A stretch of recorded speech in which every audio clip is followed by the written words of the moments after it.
Chapitre 2. Vous n'êtes pas encore mort. L'épouvanteur prit le chemin de la colline au pas de course. La ruelle pavée se transforma bientôt en un sentier boueux. J'ordonnai aux chiens d'attendre à la lisière du jardin, et nous nous engageâmes sous les arbres. Nous trouvâmes tout de suite les premiers corps qui dégageaient déjà une forte odeur de décomposition. Ils portaient les uniformes gris et les casques caractéristiques de l'armée ennemie. La gorge arrachée, le crâne broyé, ils avaient connu une fin violente. C'était sans nul doute l'œuvre du gobelin. Mais après avoir quitté le sous-bois et atteint la pelouse qui s'étendait devant la maison, nous constatâmes que le boucher avait livré. Notre gardien avait été submergé par le nombre. Pendant qu'il exterminait les intrus de ce côté, d'autres s'étaient introduits dans la maison et avaient mis le feu. Seuls les murs noircis étaient encore debout. Le toit s'était écroulé. Tout était parti en fumée, y compris la précieuse bibliothèque. Mon maître contempla les ruines un long moment, muet. Je finis par rompre le silence. Où peut bien être le gobelin? Il répondit sans me regarder. Nous avions conclu un pacte. Il protégeait la maison, s'occupait du ménage et de la cuisine. En échange, il régnait sur les jardins. Toute créature s'y aventurant après la nuit tombée, sauf mes apprentis et les êtres soumis à mon contrôle, lui appartenait après qu'il lui avait lancé 3 avertissements. Il était soumis à ce pacte tant que la maison avait un toit. L'incendie l'a libéré, il est parti, il ne reviendra plus. Nous contournâmes les ruines à pas lents. Un énorme amas de cendres grises occupait le milieu de la pelouse. Les soldats avaient entassé des livres de la bibliothèque avant d'allumer un feu de joie. L'épouvanteur s'agenouilla pour fouiller dans les cendres froides. Tout ce qu'il en tirait tombait en poussière entre ses doigts. Enfin, il mit la main sur un morceau de cuir qu'il n'avait pas brûlé. Il le nettoya du revers de la main. Par-dessus son épaule, je réussis à lire un titre, Les damnés, les déséquilibrés et les désespérés. Un ouvrage complet sur les phénomènes de possession qu'il avait rédigé lui-même dans sa jeunesse, des années auparavant. Il me l'avait prêté à l'époque où j'étais aux prises avec la terrible mère Malkine. Il n'en restait que la couverture.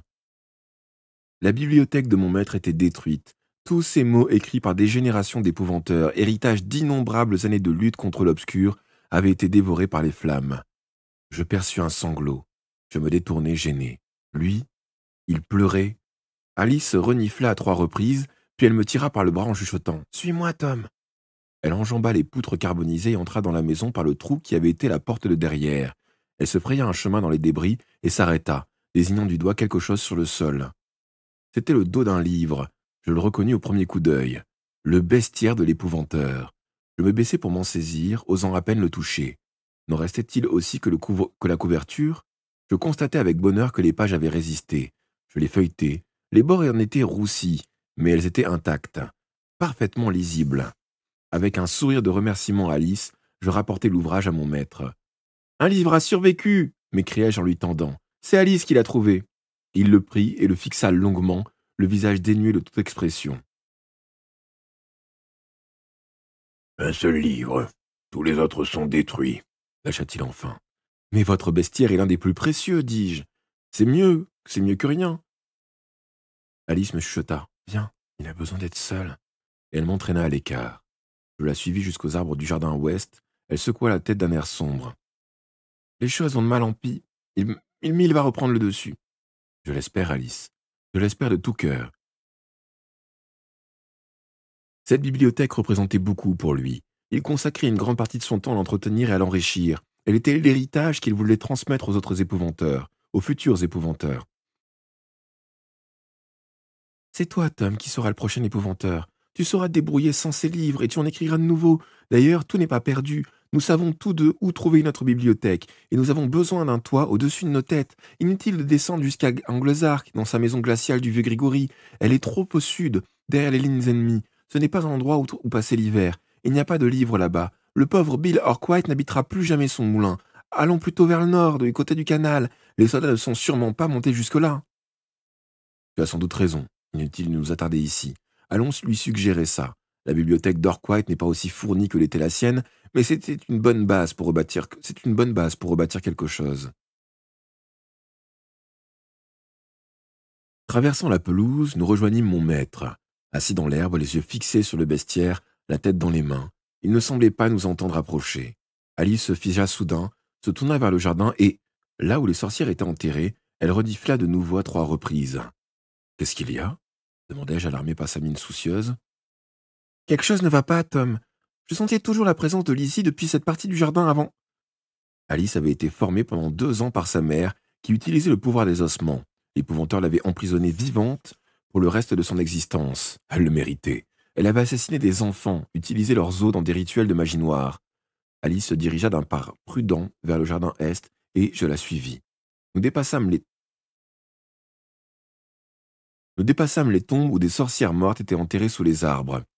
Tout semblait en ordre, mais quand nous arrivâmes devant la fosse de Lizzie, j'eus un au cœur. Les barreaux qui la fermaient étaient tordus, le trou était vide. Lizzie l'osseuse s'était échappée. Depuis quand elle est partie, Alice? Depuis quand est-elle partie, Alice? Demandai-je, craignant que la sorcière soit cachée quelque part à nous guetter. Alice renifla encore. Depuis 2 jours au moins. Ne t'inquiète pas, elle est déjà loin. Elle a regagné Pendle, je suppose. Bon débarras.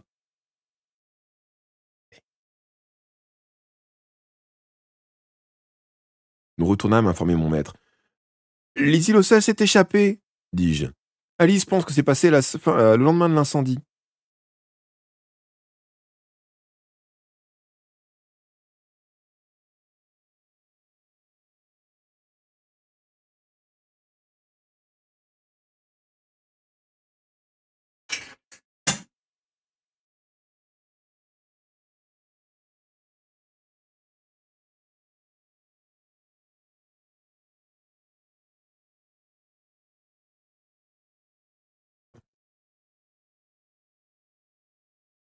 D'autres sorcières sont venues ici, ajouta Alice.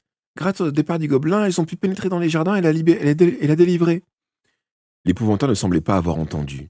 Il tenait à présent le bestiaire serré contre sa poitrine et fixait les cendres d'un air absent. Ce n'était pas le bon moment pour l'inciter, à partir vers le moulin d'Arkwright. Le soir tombait, le voyage avait été pénible et l'arrivée plus pénible encore. J'espérais seulement que mon maître aurait repris le dessus le lendemain matin. À présent que les chiens n'avaient plus rien à craindre du gobelin, je les sifflais. Depuis notre retour de Grèce, Griff et ses 2 petits, désormais adultes, sang et os, étaient restés auprès d'un ancien berger non loin de Longridge. Malheureusement, ils n'avaient pu les garder. Nous étions donc allés les chercher et revenions vers Chippenden quand nous avions vu la fumée du côté de Caster. Leur premier maître, Bill Orquite, les avait entraînés à capturer et à tuer les sorcières d'eau. J'allumai un feu sur la pelouse pendant qu'Alice chassait le lapin. Elle en attrapa 3 qui furent bientôt dépecés et embrochés. Leur fumée me mit l'eau à la bouche. Quand ils furent cuits à point, j'invitai mon maître à nous rejoindre près du foyer. Une fois de plus, il ne parut pas conscient de ma présence. J'aurais aussi bien pu m'adresser à une pierre. Avant que nous nous installions pour la nuit, je tournai mon regard vers l'ouest.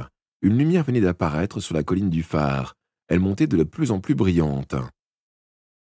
« C'est un signal pour nos troupes, » fit remarquer Alice. « On dirait qu'une bataille se prépare. » À travers le comté, du nord au sud, une chaîne de feu, telle une flamme sautant d'une colline en colline, appelait nos dernières forces au combat.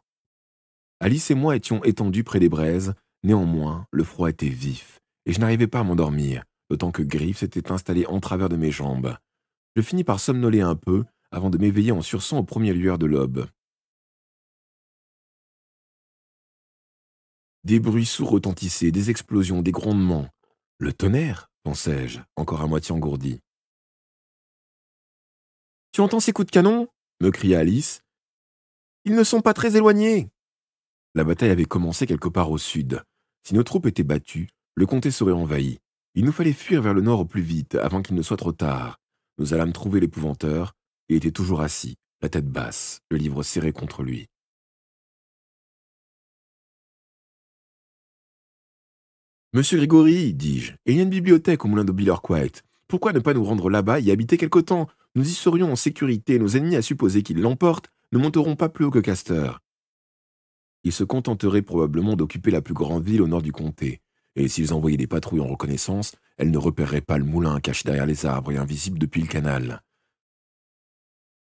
L'épouvanteur ne fit pas un mouvement. « Si on tarde davantage, on aura du mal à passer inaperçu, on ne peut pas rester ici. » Il ne répondait toujours pas, et Alice grinça des dents, agacée. « Je vous en prie, monsieur Grégory, suppliai-je, ne renoncez pas. » Levant enfin le regard vers moi, il secoua tristement la tête. « Tu ne mesures pas la perte que nous venons de subir. Cette bibliothèque ne m'appartenait pas, petit. Je n'étais que son dépositaire, c'était à moi de l'enrichir et de la préserver pour l'avenir. J'ai failli à ma tâche, je suis fatigué. Fatigué de tout ça. Mes vieux os se refusent à continuer, j'en ai trop vu, j'ai vécu trop longtemps. Debout, vieux Grégory, gronda Alice. Ne restez pas planté là, vous allez pourrir sur pied. D'un bond, il fut sur ses jambes, une flamme de colère dans les yeux. Le vieux Grégory. C'était ainsi qu'Alice le désignait entre nous. Elle n'avait jamais osé lui jeter ce nom à la figure. Le bestiaire dans la main droite, il brandit son bâton de la gauche, et je crus qu'il allait lui abattre sur le crâne. Sans se laisser impressionner, Alice poursuivit sur le même ton. « Vous avez du travail, l'obscur à combattre, des livres à écrire. Vous n'êtes pas encore mort, et tant que vous pouvez remuer vos vieux os, c'est votre devoir de continuer, de protéger Tom et de terminer son instruction, et de servir le comté. » Il abaissa lentement son bâton.